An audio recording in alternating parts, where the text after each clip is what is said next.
Hi everyone, my name is Laura Hooper, and if you're not familiar with me and my calligraphy journey, I would love to share it with you today.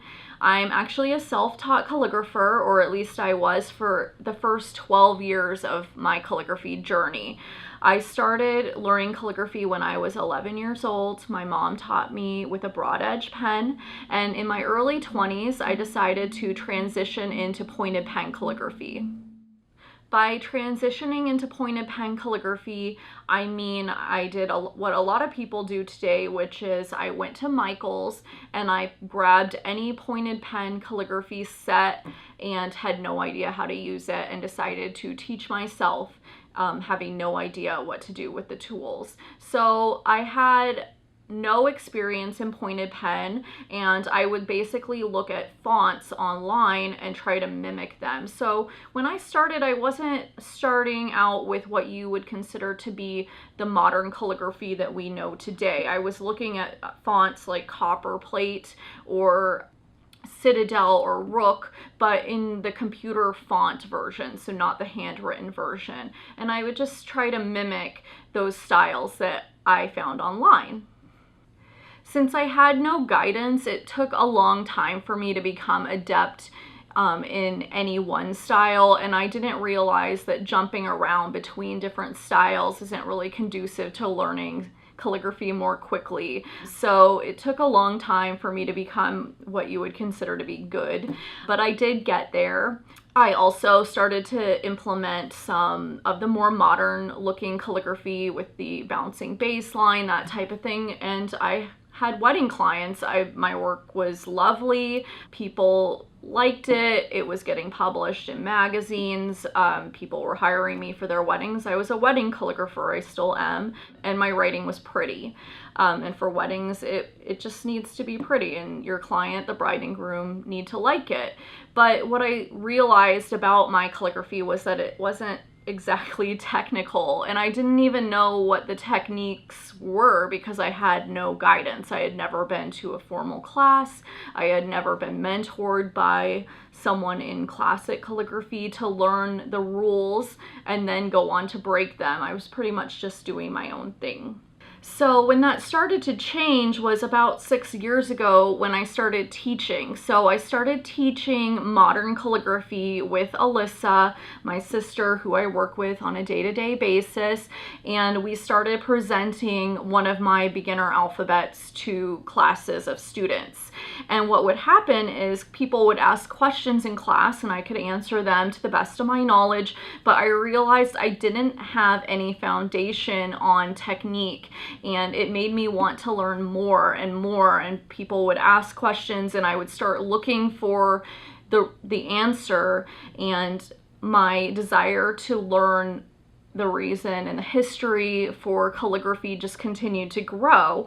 If you're like me and you found the fact that you don't know about the technical aspect of calligraphy, or you've been a little bit intimidated to get into traditional calligraphy and learn more about it, this interview series is really for you to learn, to kind of bridge the gap between modern calligraphy and classic calligraphy and how you can bring the two of them together. They don't have to be two separate entities. I found that it really helps to know why we're doing what we're doing and incorporate it into my own work, and it's made my work so much better.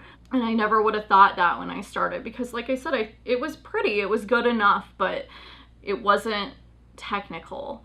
And it's been really great learning about the history and all the different styles of writing, and there's so many different terms being thrown around. You see it on Instagram and you don't really know that much about it, and I hope that you'll watch these videos and it will shed some insight on classic calligraphy and involving it in your modern calligraphy.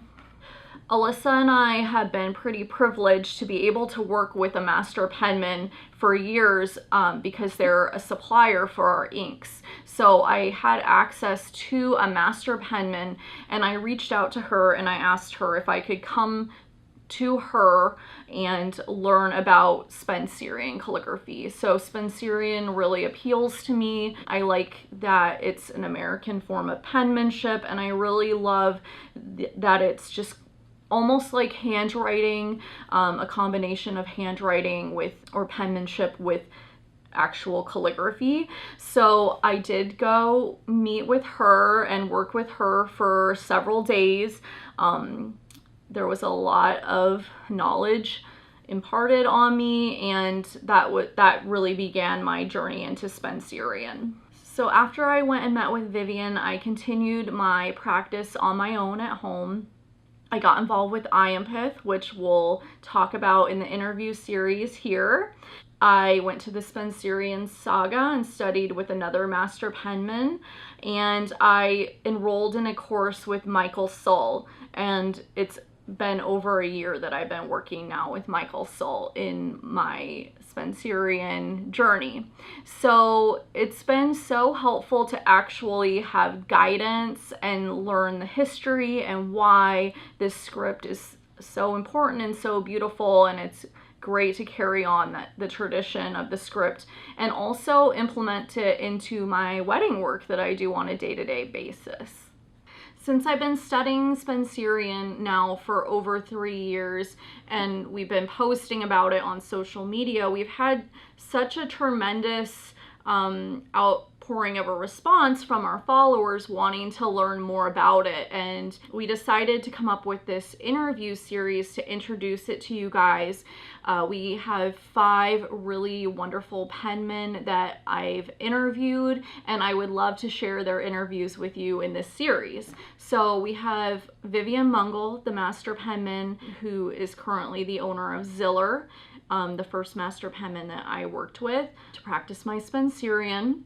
We have Marie Hornback. She's the current president, or the 2018-2019 president of IAMPETH, and she'll explain what IAMPETH is if you're not familiar.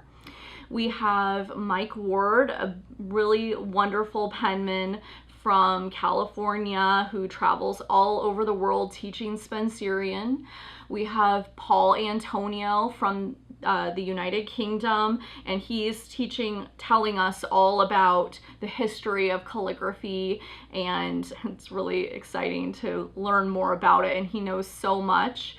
And finally, we have Michael Sull, who is the foremost living expert today in Spencerian writing, and talking to us about why it's important to keep the art of calligraphy alive and thriving. So I can't wait to share with you this interview series.